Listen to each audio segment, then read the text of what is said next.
Hola, mis queridos hermanos, que la bendición de nuestro Padre Celestial esté con nosotros.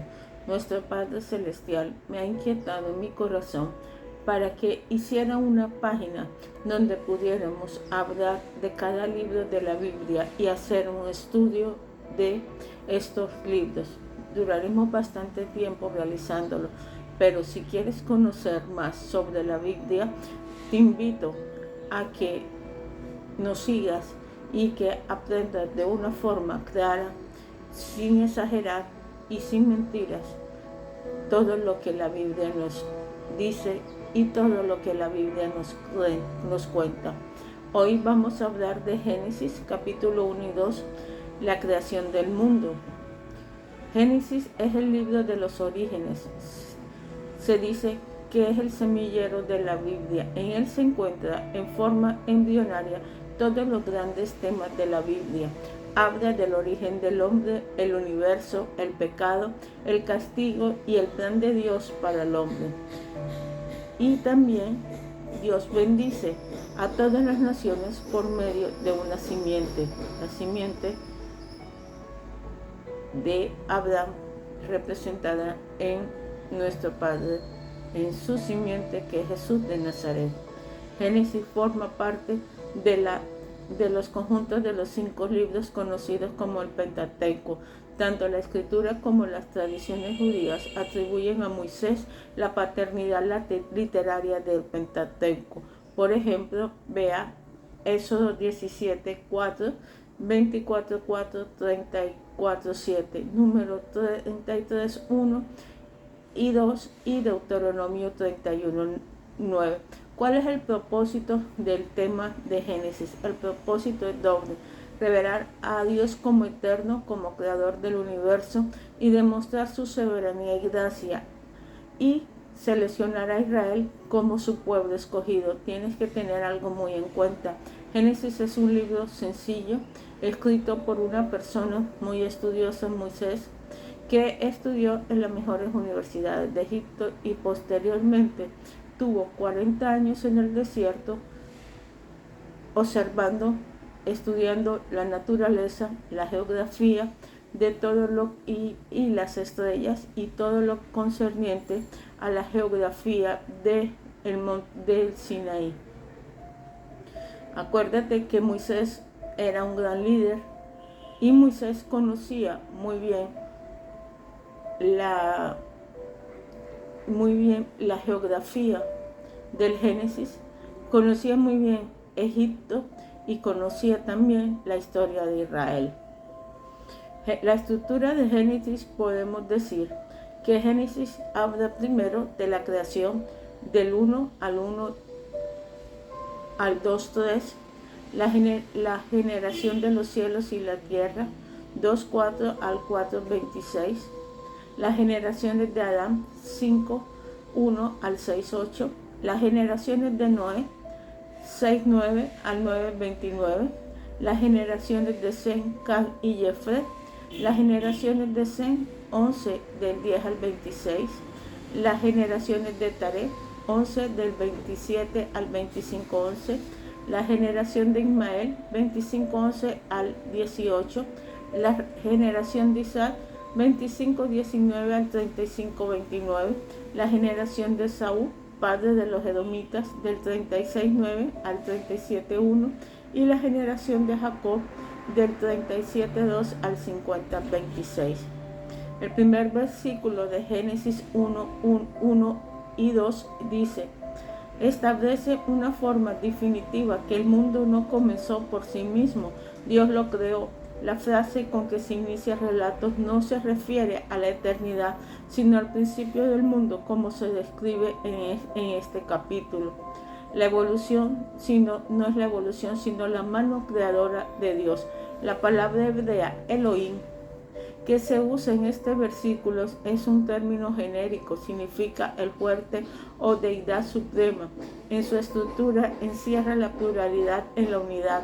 Este concepto se confirma más en Génesis 1:26 y da lugar para creer que la Trinidad, que se desarrolló como doctrina en el Nuevo Testamento, estaba presente en ese nombre ya desde el principio del mundo. Te agradezco el favor de que leas los versículos, porque si me los pongo a leer duraríamos horas en la clase. El fuerte o todopoderoso crea los cielos y la tierra de la nada. La falta de la materia prima no fue problema. Hebreos 11:3 nos lo confirma.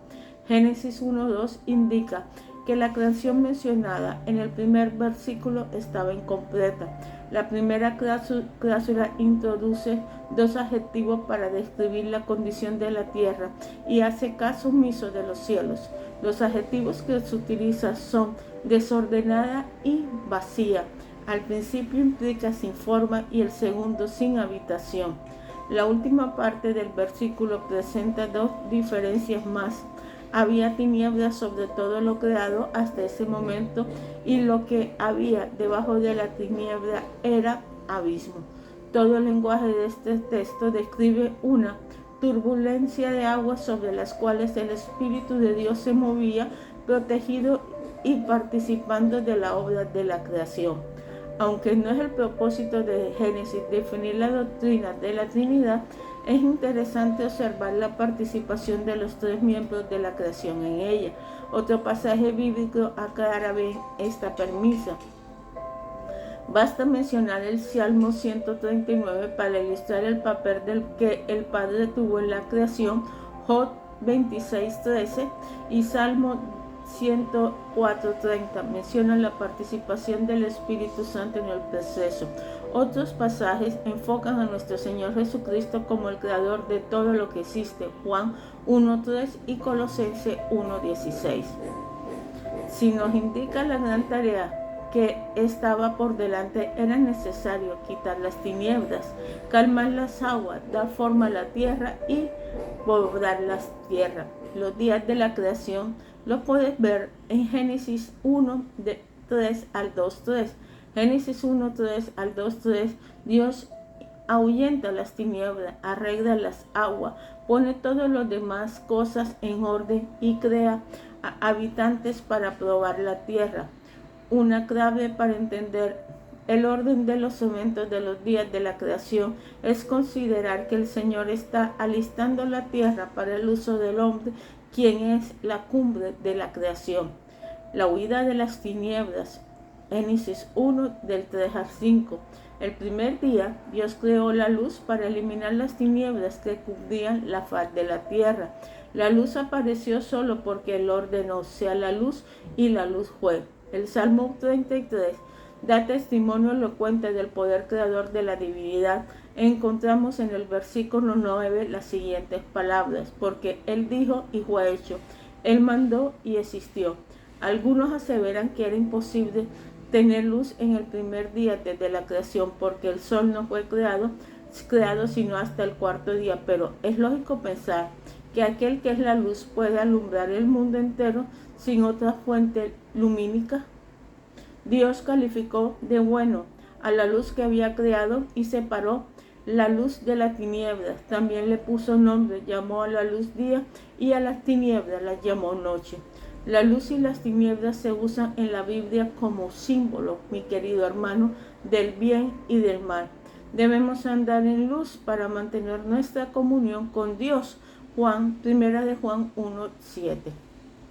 El arreglo de las aguas. Capítulo 1 de 6 al 10. El segundo día comenzó el arreglo de las aguas para que el hombre pudiera habitar la tierra y usarla para sus cultivos y la cría de los animales. La necesidad de crear una expansión en medio de las aguas implica que estaban contiguas las aguas que cubrían la superficie de la tierra y las que estaban en las nubes. Evidente, existía una neblina muy espesa que impedía la visibilidad y hacía que la tierra fuera inútil para ser ocupada por el hombre. A su palabra se hizo la expansión y las aguas de abajo se separaron de las aguas de arriba, y llamó a la expansión cielo, versículo 1:8, y sobre ella quedó suspendida una gran masa de agua en forma de vapor que regaba la tierra antes de comenzar a llover en el tiempo del diluvio. Las aguas sobre los cielos son las nubes. Pensemos, vea el contraste ante lo dicho con respecto a la obra realizada el segundo día y lo que dijo al final el trabajo del primero. ¿Qué calificativo le falta? ¿Por qué? Lee la Biblia y me lo cuentas. La creación de plantas y de árboles. Primera, capítulo 1, 11 al 12. La obra creadora del tercer día no menciona la expansión porque su actividad se limitó a las aguas que estaban debajo de los cielos. Por orden divino, se juntaron en un lugar y se descubrió lo seco, el cual fue llamado tierra, y la reunión de las aguas mares. Capítulo 1, versículo 10. Habiendo completado el arreglo de las aguas, aún antes de terminar el tercer día, Dios calificó como bueno su trabajo. Acuérdate que los días en la Biblia comienzan entre las luces de la tarde y la noche y terminan al día siguiente entre las luces de la tarde y de la noche. No es como nosotros, que empieza a las 12 de la noche y termina a las 12 de la noche.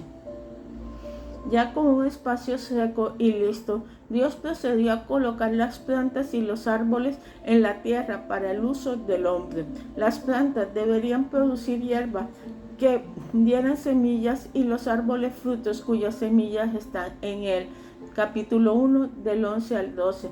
La expresión según su género pone límites que las distintas variedades reproductivas no pueden traspasar. La aparición de las lumbreras o de la luna y del sol la vemos en Génesis 1 del 14 al 19. No sabemos a ciencia cierta qué fuente de luz usó Dios durante los 3 primeros días de la creación. Del cuarto día en adelante no cabe la menor duda, porque aparecieron las 2 grandes lumbreras para llevar a cabo sus funciones específicas. Antes de considerarlas, tomemos en cuenta que el enfoque de la creación cambia de la tierra a los cielos. El sol y la luna aparecieron en la expansión de los cielos. Anteriormente observamos que el trabajo creador en la tierra había quedado totalmente incompleto. Ahora vemos las mismas situaciones con referencias en la obra creadora en los cielos. El sol y la luna ya existían como parte de la creación de los cielos y de la tierra en Génesis 1:1. En el cuarto día se completó el proceso, recibieron órdenes y comenzaron a llevar a cabo sus funciones. Los propósitos del sol y la luna siempre van a ser distinguir entre el día y la noche, servir de señales, separar las estaciones y dar a luz a la tierra.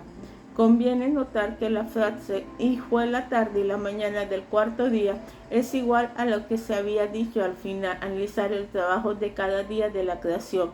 No comienza con el día que aparece el sol y la luna. Esos días no representaban eras geográficas, sino días de 24 horas.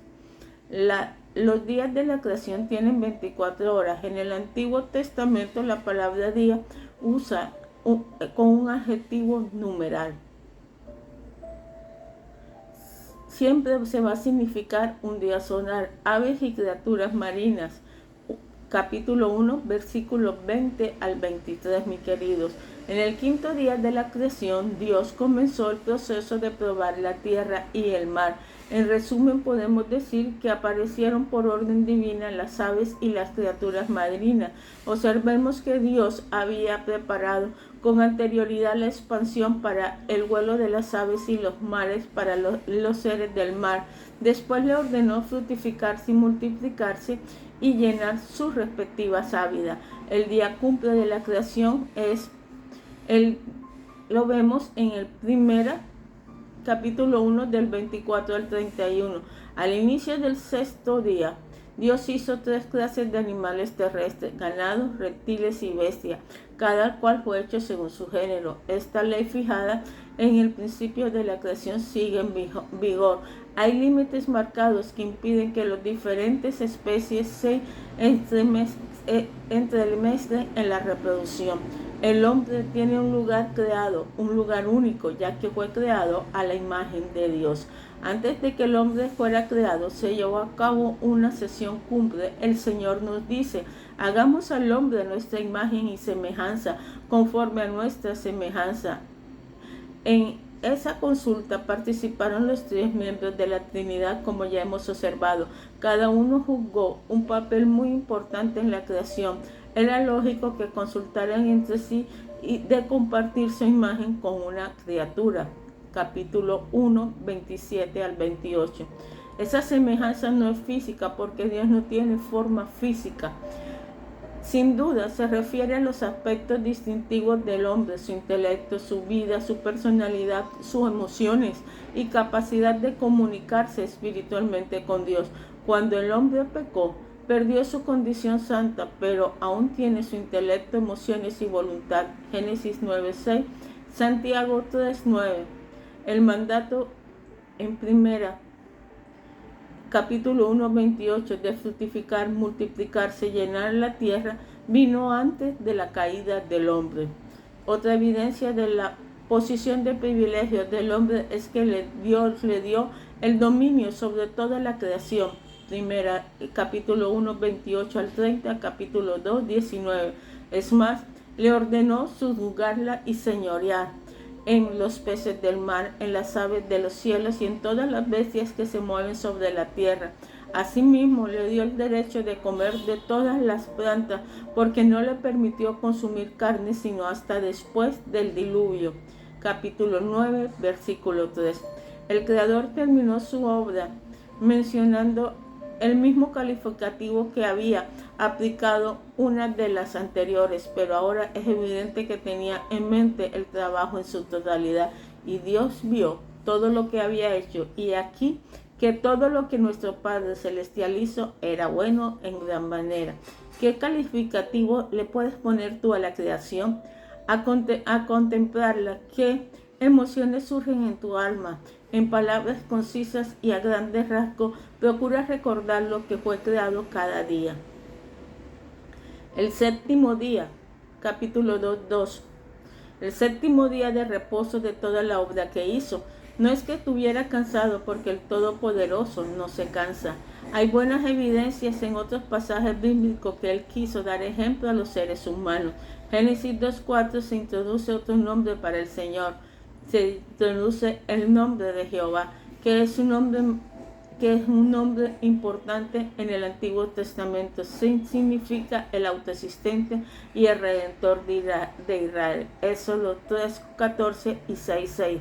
Aparecen mencionados 6.823 veces en el Antiguo Testamento.